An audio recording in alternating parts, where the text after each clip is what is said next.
Assalamualaikum warahmatullahi wabarakatuh. Bagaimana kabar anak-anak sekalian di rumah? Semoga selalu sehat, selalu semangat dan selalu bahagia. Karena bahagia adalah salah satu wujud syukur atas nikmat yang telah diberikan oleh Allah Subhanahu wa taala. Bagi siswa MTS Negeri 4 Banyuwangi yang menyaksikan video pembelajaran ini, silakan tulis komentar nama, kelas, dan nomor absen supaya saya tahu siapa saja yang sudah menyaksikan video pembelajaran ini. Anak-anak juga bisa like dan subscribe ya.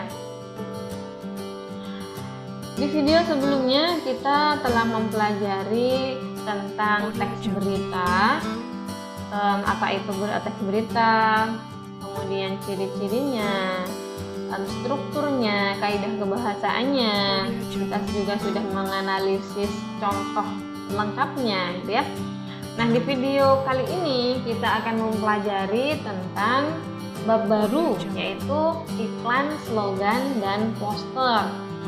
Di video yang pertama, di bab kedua ini kita akan membahas tentang teks iklan ya, apa itu iklan, kemudian bagaimana ciri-cirinya, syaratnya, kemudian manfaatnya itu apa saja kita bahas hari ini. Saya harap setelah anak-anak menyaksikan video pembelajaran ini, anak-anak bisa paham apa itu iklan, kemudian bisa membedakan antara iklan, slogan, dan poster ya. Baiklah, mari kita mulai penjelasannya tentang iklan. Iklan merupakan salah satu bagian dari industri perdagangan. Erat sekali kaitannya dengan industri perdagangan. Jadi perusahaan-perusahaan ataupun perorangan menawarkan barang atau jasa yang dimilikinya melalui iklan. Nah, iklan dapat diartikan sebagai pemberitahuan yang bertujuan mendorong atau membujuk khalayak atau masyarakat luas agar mau membeli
Audio Jungle. Nah, itu tadi ciri-ciri iklan. Kemudian syarat iklan. Nah, sebenarnya sama seperti teks berita ya. Jadi kalau ada ciri-ciri itu dapat ditemukan, berarti syaratnya harus dipenuhi sebelum iklannya jadi gitu. Jadi tidak jauh berbeda dengan ciri-cirinya. Baiklah, kita bahas satu persatu syarat iklan. Yang pertama, kata dan bahasanya tertata dan tidak memiliki tafsir ganda. Nah, bahasa di dalam teks iklan itu bahasa yang kalimat pendek begitu ya, tidak terlalu panjang seperti yang dikatakan di ciri-cirinya tadi, informatif begitu, tertata. Kemudian tidak memiliki tafsir ganda, artinya ketika masyarakat menyaksikan atau membaca iklan tersebut, masyarakat tidak salah paham dengan iklan yang ditawarkan gitu ya. Misalnya seperti ini, ada iklan yang menawarkan beli 2 dapat 1 gitu ya, beli 2 dapat 1. Nah, ini memiliki tafsir ganda. Bisa berarti dengan kita membayar 2 benda, kita hanya mendapatkan 1 gitu ya. Akan lebih baik jika penggunaan bahasanya beli 2 gratis 1, seperti itu. Paham maksud saya?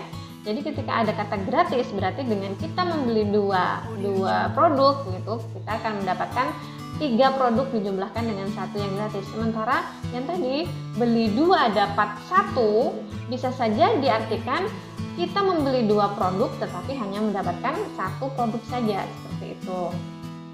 Kemudian syarat iklan yang kedua, bahasa yang dipakai itu menarik dan mudah diingat-ingat oleh masyarakat, seperti yang dikatakan di awal tadi, adanya slogan atau bahasa kalimat yang pendek gitu, agar masyarakat mudah mengingatnya.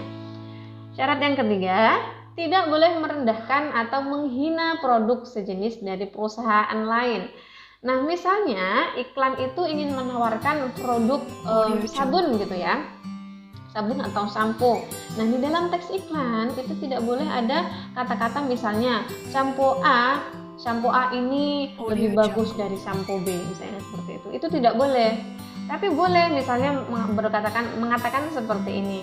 Sampo A adalah sampo terbaik di kalangannya, misalnya seperti itu ya. Maksudnya sampo A dipilih oleh 9 dari 10 wanita, misalnya seperti itu. Itu boleh, asalkan tidak menyebutkan produk sejenis yang lain dari perusahaan lain gitu ya. Kalau sampo tidak menghina produk sampo lain dan sejenisnya. Kemudian syarat iklan yang keempat, tidak boleh berbohong dan harus apa adanya, sesuai dengan fakta kenyataannya gitu ya. Jadi kalau iklan itu misalnya tentang penanak nasi atau magicom gitu ya, magicom atau magicer gitu. Nah, jadi jelaskan sesuai dengan apa yang ada. Kalau bisa buat mengukus, kemudian misalnya bisa buat mengukus, menggoreng, kemudian memanggang gitu. Ya harus sesuai ketika dicoba, ya sesuai dengan apa adanya. Jangan ketika dicoba ternyata meledak gitu atau kebakar, berarti tidak sesuai. Karena kalau tidak sesuai berarti nanti produknya juga tidak akan laku, tidak akan laris gitu ya. Kemudian syarat iklan yang kelima, iklan harus dibuat dengan memerhatikan tata bahasa, etika, sopan santun, dan target pasar. Nah, ini berhubungan dengan penyampaian dan siapa yang hendak di target pasar namanya. Siapa yang dituju, iklan ini untuk siapa. Kalau iklan itu misalnya untuk anak-anak, ya bahasanya dibuat bahasa yang dapat diterima anak-anak gitu. Etikanya seperti apa. Kemudian kalau iklannya itu ditujukan untuk tenaga mahasiswa gitu ya, bahasanya juga harus disesuaikan gitu. Mahasiswa biasanya seperti apa, yang bahasanya bahasa-bahasa yang berhubungan dengan kampus, universitas begitu. Kalau iklannya itu tentang magicom, magicer gitu ya, bahasanya bahasa ibu-ibu, kira-kira ibu-ibu itu akan suka dengan bahasa yang disampaikan di dalam teks iklan. Sampai di sini silakan dipahami. Jadi ciri dan syarat itu sebenarnya saling berhubungan gitu ya. Ketika syarat iklan terpenuhi, maka syarat tersebut akan ditemukan di dalam ciri-ciri iklannya. Kemudian yang ketiga, apa sih manfaat iklan. Jadi tadi kita sudah membahas tentang pengertiannya, ciri-cirinya, syaratnya. Kemudian adalah manfaat iklan. Jadi yang pertama, manfaat iklan yang pertama, produk menjadi lebih terkenal di masyarakat. Biasanya orang hanya menggunakan sampo A gitu ya. Kemudian ketika ada iklan tentang sampo B, jadi tidak sampo A lagi yang diketahui, yang ditahu, yang menurut masyarakat itu bagus, ternyata ada juga sampo B gitu ya. Kemudian yang kedua, manfaat iklan, keuntungan yang diperoleh dalam bisnis dapat melonjak naik karena produk dipromosikan. Jadi keuntungannya itu juga ada pada produsen ya, produsen atau perusahaan yang memproduksi barang atau jasa tersebut. Setelah ada iklan, maka orang-orang akan banyak mengetahui produknya.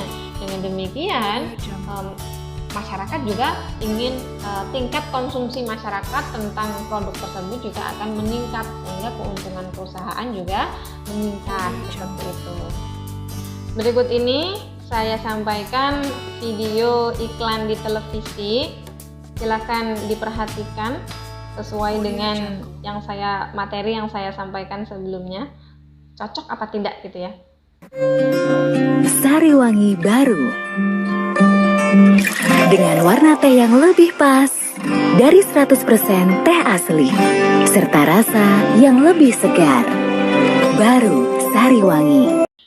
Nah, di dalam contoh teks iklan tersebut, iklan teh, kita dapat menemukan ciri-ciri iklan yang sesuai seperti informatif, memberitahukan apa iklannya ya tentang teh gitu ya.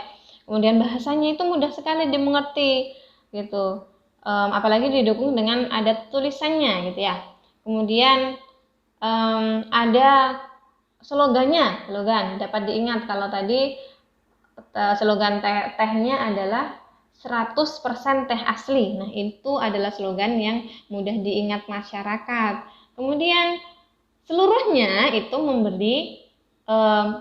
memberitahukan produk kemudian yang bersifat mengajak atau membujuk penonton atau masyarakat agar mau mengkonsumsi teh tersebut gitu ya.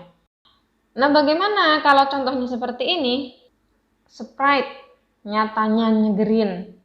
Nah, kalau seperti ini karena ini gambar begitu ya. Jadi kita tidak bisa menemukan ciri yang lengkap gitu. Karena lengkapnya memang harusnya ini sebuah video. Sprite nyatanya nyegerin. Nah, yang disampaikan ini hanya slogan iklannya saja gitu ya. Nah, slogan ini sangat mudah diingat oleh masyarakat sehingga slogan itu mewakili produknya. Dengan ini pun masyarakat akan tertarik untuk mengkonsumsi karena sudah sangat tahu slogan tersebut menuju pada Sprite. Meskipun tidak dikatakan Sprite, tapi ketika ada orang berkata nyatanya nyegerin, pasti akan mengingat produknya yaitu Sprite. Sampai di sini silakan dipahami ya.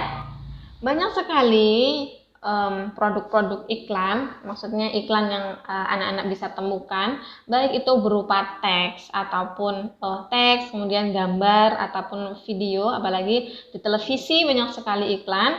Nah, silahkan diperhatikan, disimak baik-baik sesuai dengan ciri syarat dan pengertian ciri syarat yang sudah saya sampaikan barusan. Itu tadi penjelasan tentang teks iklan. Silakan dipahami. Bagi yang kurang paham atau masih ada pertanyaan, silakan WA saya secara langsung. Untuk tugas hari ini, silakan anak-anak lihat di deskripsi video di bawah. Demikian yang bisa saya sampaikan. Apabila ada salah, mohon maaf. Semoga video pembelajaran ini bermanfaat. Saya akhiri. Assalamualaikum warahmatullahi wabarakatuh.